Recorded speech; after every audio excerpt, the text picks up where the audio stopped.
happy Wisdom Wednesday. Thank you so much for tuning in and for choosing to spend some of your time with me. I'm Maria Milagros.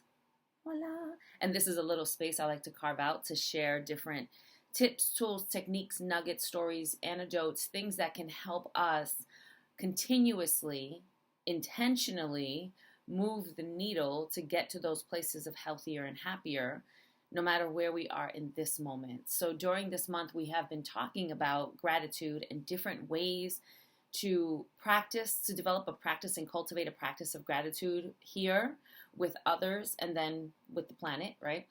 And this week, I want to talk about clarity that can come from a gratitude and appreciation practice. Just yesterday, I had something different written for today, but just yesterday, I had this delicious conversation with a friend of mine, and I kept saying to her, I'm really in this space of frustration because I can't figure out what I'm doing wrong. I can't figure out what I'm doing wrong. And I had been in this mindset of I can't figure out what I'm doing wrong, which was keeping me focused on what was wrong. And I know this, but sometimes when it's yourself, ... fill in the blanks, right? So there is so much power in the practices of gratitude and appreciation, physically, mentally, emotionally, spiritually, and otherwise. So when I said I couldn't figure out what I was doing wrong, my friend said, it sounds like your focus is on the wrong instead of focusing on everything that's going right and everything that you're doing right and everything that has been right. And I'm like, of course, I know this because when I focus on what's going right and what I'm doing right, then I'm able to have clarity as I move forward into the problem or the obstacle or the challenge with a different mindset because I know what I'm equipped with. I've been focusing on all the things that I've been doing right. So this is a different type of list of appreciation. I'm taking a moment to appreciate everything in my life that's going right. I'm taking a moment to appreciate everything that I'm personally doing right. One of my quotes, like something that I say all the time, is the most powerful thing we have is the story we tell ourselves about who we are, what that means, and what we are capable and deserving of, right? And I recognized, not yesterday, but when I wrote that quote, I recognized that our stories are in this constant state of evolution. And I talk about us always evolving and practicing awareness so that we can keep leveling up to these new spaces of evolution as we become aware, we educate ourselves, or we empower ourselves, or the combination of the two, and then we take action in order to level up, level up, level up, level up. Okay, focus. Okay, so I want you to hold that. The story is always evolving. The reality is that because we cannot truly face 100% of our messy stuff all at once, as we are writing the story of who we want to be and who we want to become, and life throws its obstacles, dare I say opportunities at us, we then have this opportunity to look at different arenas, different areas, different touch points of our lives that we might not have thought of because we didn't have to, because those situations were not present. When I was having this conversation with my friend and I said, I just can't figure out what I'm doing wrong so that I can course correct, right? And I don't believe in fixing, because fixing is like, this is the vase, I broke it, I fixed it, it's done. There's no fixing of us. We're not broken.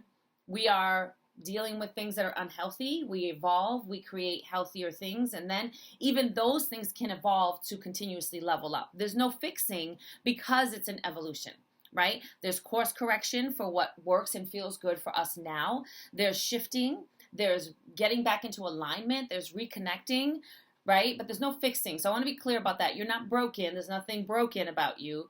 You probably had some unhealthy practices based on things that happened to you so that you could survive.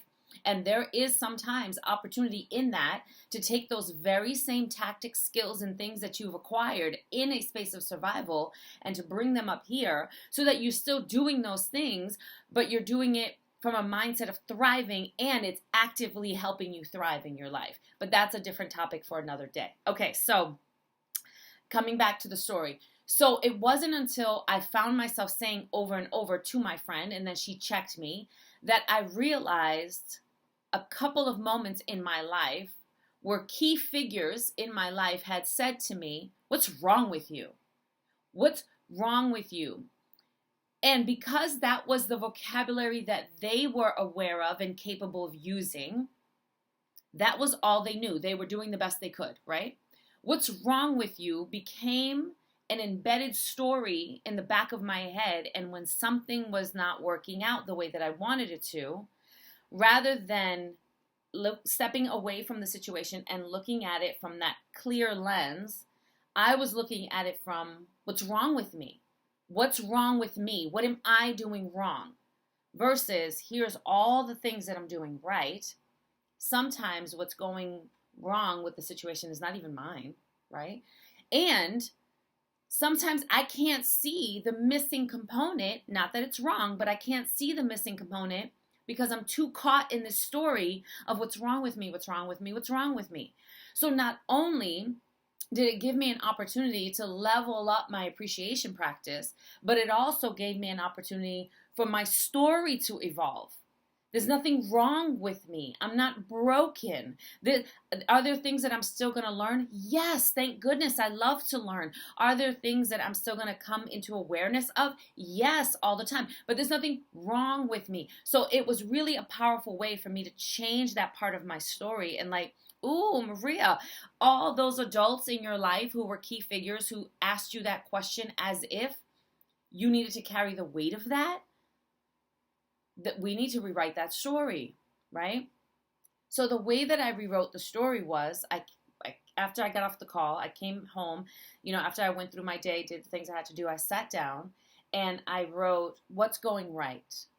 And I wrote underneath it, what's right with me? And I wrote all the things in my life that are going right, all the things that are right with me, all of my own capacity for genius and creativity and I'm solution oriented and all of those things. I wrote them down.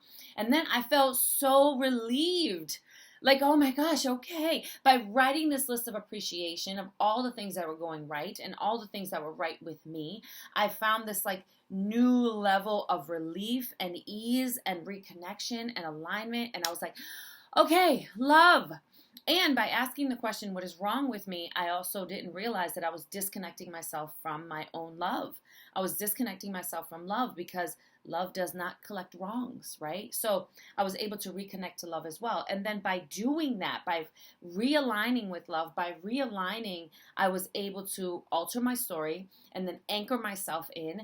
When I woke up this morning, I had so much clarity. And when I looked at that puzzle that originally I saw the missing pieces and I was going, what's wrong with me? I looked at those missing pieces and I was like, oh, that will come when it's ready. That will come in its perfect timing. I'm not ready for that at all. Not even a little bit. Why was I pretending that I was? And I know exactly what to do here, right? And so then I was able to really gain a different sense of clarity. So this appreciation practice is not just about, I'm thankful for this pen, but it is about the pen. And it's not just about, I'm thankful for technology and my phone and internet access and fun stickers, but it is about all of those things. But it's also about really appreciating what is going right in your life. What is going right with you? How can we use appreciation and gratitude practices to increase our clarity, our self-love, our connection, to increase our alignment so that we can use that lens to see the world or ourselves and move forward from that place. So yum. So yum. I am sending you so much light and love. If you have any questions about any of this, holla at your girl. I will talk to you next week. And clarity. We all want more of it, and we know we do. So we have to be intentional about creating practices that are going to allow that to move into our lives. That's it. Peace.